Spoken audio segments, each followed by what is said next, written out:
I recently bought this 1/4 inch trim router because I've been looking for ways to simplify what is for us DIYers quite a tricky job, installing butt hinges and tubular latch hardware. So in today's video I'll be showing you how this little tool has revolutionised my rebating, and as usual interspersing other tips so you have everything you need if you're just about to hang or rehang a door.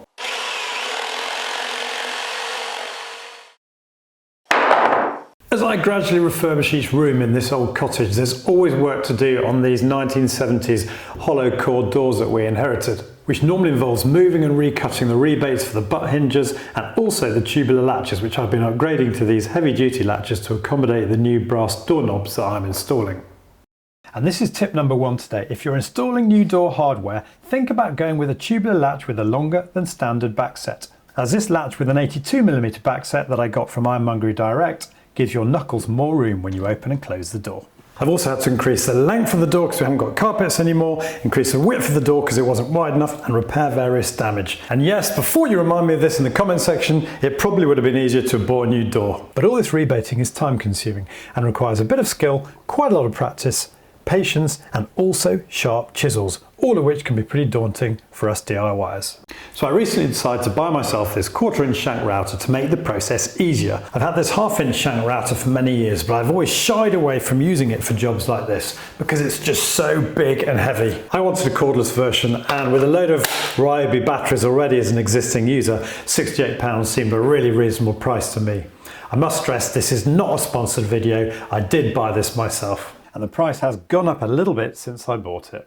The most similar 18V version seems to be this Makita that looks like a nice piece of kit, but is over double the price of the Ryobi without batteries, depending on where you get it from. Bosch do a 12V version including battery for £130, and then you're taking a step up in price for the DIYte and Milwaukee, which admittedly have a lot more accessories, including plunge mechanisms. So what do you get for your £68? Well, this aluminium housing around a sturdy Perspex base, combined with a weight without battery of 1.3 kilograms, gives this tool a reassuring feeling of quality. You've got a locking button for tightening the cutter, and an aluminium clip, which when released enables both micro adjustment and also a much quicker adjustment of the cutting bed. There's also an LED that lights up the cutting area when the tool is switched on.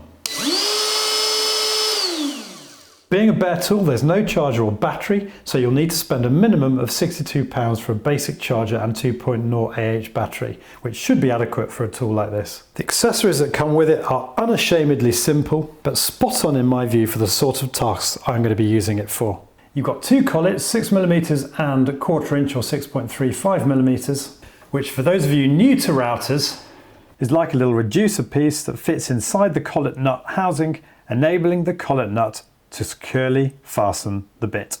I'm not entirely sure when you'd need the 6mm collet, maybe somebody can tell me in the comment section below the video. The tool comes with this 6.35 or 1/4 inch straight cutter. I wasn't convinced this cutter would be wide enough in diameter for my rebating, so I bought this additional 19mm cutter from Wheeldon Tools. We'll see if I was right about that shortly. You've got this spanner to tighten the collet nut, and a parallel guide, which isn't as substantial as some of its competitors, but from my experience using the parallel guide in today's video, does the job absolutely fine. And if you wanted a wider guide, there's nothing to stop you making one yourself using the pre-drilled holes on the back of the existing guide. Details of all today's tools will be in the description below the vid, where you'll also find a link to my new Amazon storefront. I decided to start by rebating in the butt hinges on the door lining. Notice I've removed the stops from the door lining as part of the renovation of the bedroom. If I hadn't done this, I wouldn't have been able to use our new trim router to rebate the hinges. I would have had to chop in the butts with a chisel in the traditional manner. Tip number 2, you want to position your hinges so that the outside shoulder of the top hinge is 6 inches from the top edge of the door, with the corresponding gap on the bottom hinge being 9 inches from the bottom of the door. And the reason for this is very simple. It's so that when you look down, this gap looks the same as this gap at the top of the door. Tip 3, when you mark out the position of your hinge on the door lining, don't do what I have to say I've done here and simply mark out the perimeter of the hinge with your pencil, because if you do that, when you come to rebate out or chisel this section, your hinge will be too big and it'll end up rattling around in the rebate like mine did here. Instead, you want to mark out the top shoulder of the hinge like that, and then move your hinge over that line before marking the underside. That way your hinge will fit beautifully into the rebate with no play. Now, to set the depth of the router, you've got a few options. Firstly, you could adjust the height so the cutter is flush with the router bed, then use the ruler on the micro adjustment dial to lower the bed in this place by 3mm to match the depth of the hinge. Although actually, when you're rebating the hinge on the door lining, it's a good idea to set the hinge just below flush to avoid any unnecessary gaps between the door and the lining. Alternatively, you can place a hinge on the base and lower the bed of the router until the cutter is at the desired height, judged by eye. And finally, you can place the router on the door lining and eye in the depth you require. In either case, it's a good idea to check the depth on a scrap piece of timber before you start. Particularly to make sure you've got the guide positioned in the right place to rebate the back edge of the hinge. I decided to rebate the first hinge with the straight cutter provided with the tool.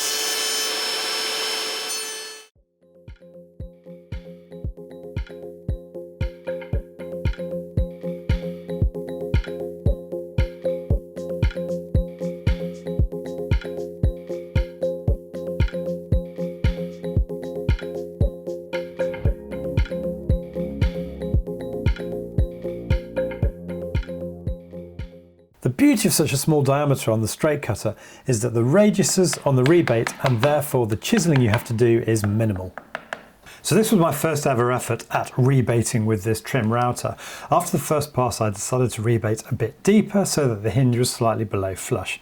You'll see I routed very close to the hinge shoulder lines and then trimmed these with a Stanley knife blade.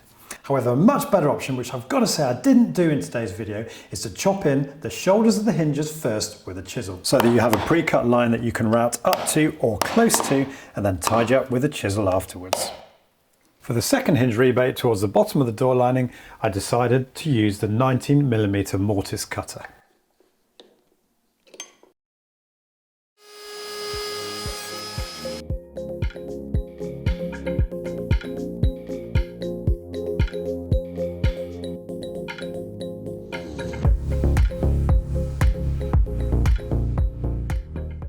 First thing you notice is the much wider radius on the corners that need chiselling out, which is no big deal as you'll be tidying up the shoulders with your chisel anyway.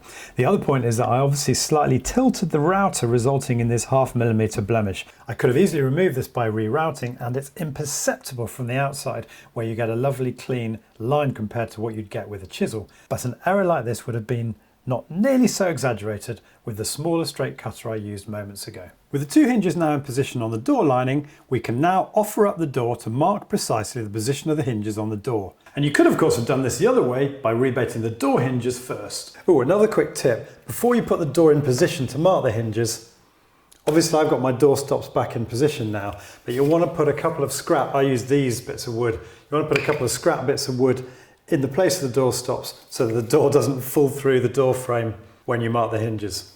In terms of the gap under the door, you want somewhere between 5 and 10mm. Clearly the wider the gap, the more the air circulation around your house, which will be quite important if you've got a positive input ventilation or a heat recovery system. I did a video recently on condensation, humidity, air circulation, that kind of thing. It's coming up on the screen now. For my gap, I've improvised with one of these wedges left over from the door stand that I made and which is coming up in the next segment of the video, but a lot of professional carpenters use these air wedges. So in today's video, I'm really concentrating on the rebating of the door hardware, but if you've got a lot of trimming down to do of your door, I've done a video on that here. Tip 4, the DIY door stand. You want your door to be secure when you're rebating the hinges and tubular latch. So after years of improvising, jamming the door into my old workbench, I decided it was time to build some proper door stands, which I did using some old pieces of CLS 4x2 timber left over from my workbench build. I cut out a section from each piece for the door to sit in roughly 15mm wider than the door, and then made two wedges to clamp the door tight in the stand. After experimenting, I angled the cut in the door stands to ensure a more snug fit for each wedge, and cut the edge off the wedge to make it easier to tap out when required. Another little tip, when you're marking the hinge on the door, leave a credit card's width between the barrel of the hinge and the door. That way, you're less likely to get grease or brass filings leaking onto the door from the hinge, as I've got here in my kitchen. So you've got your door in the stand ready to route out those hinges, but even a tiny trim router like this is a bit precarious on the edge of the door, which could lead to some inconsistencies in the routing, as you saw on my door lining rebate earlier. I mulled over what to do about this and had a look at the Ryobi door hinge installation kit, mortise and jig, and then realised there was a blindingly simple solution to the problem. A couple of offcuts clamped either side of the door give the router a lovely stable base, which will eliminate any rocking of the base of the tool. And this time I decided to use the straight cutter that came with the tool.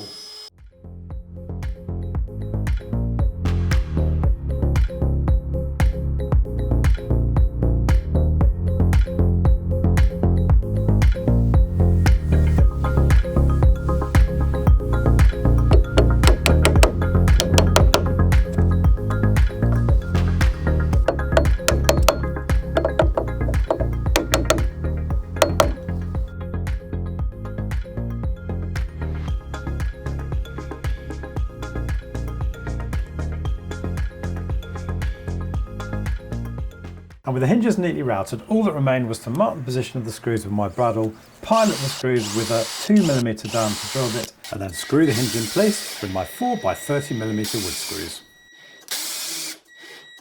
I obviously continued with the router to rebate the tubular latch, and for more detail on installing one of these, check out my previous video, a link to which is coming up on the screen now.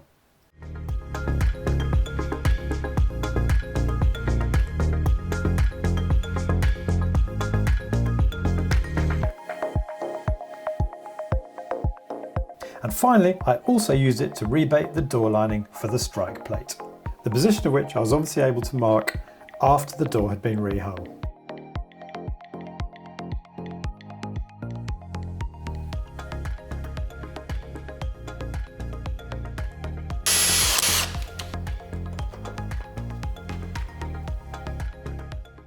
And the last tip for today, when fixing your door stops in position, again, leave yourself a credit card gap between the door and the stop to allow for the thickness of any paint on the door or lining.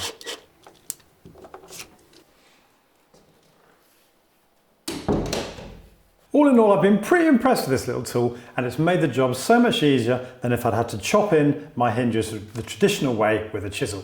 And I can't wait to use it on the cupboard build coming up in this room on my channel shortly. And I didn't need the 19mm hinge mortiser. That little 1/4" straight cutter that came with the tool was absolutely adequate for jobs like this. For the sake of completeness, I should probably mention that this tool obviously doesn't have a plunge mechanism that allows you to gradually let the cutter into the wood. I can't say this really bothered me. On the hinge rebates, I was obviously coming in from the side anyway.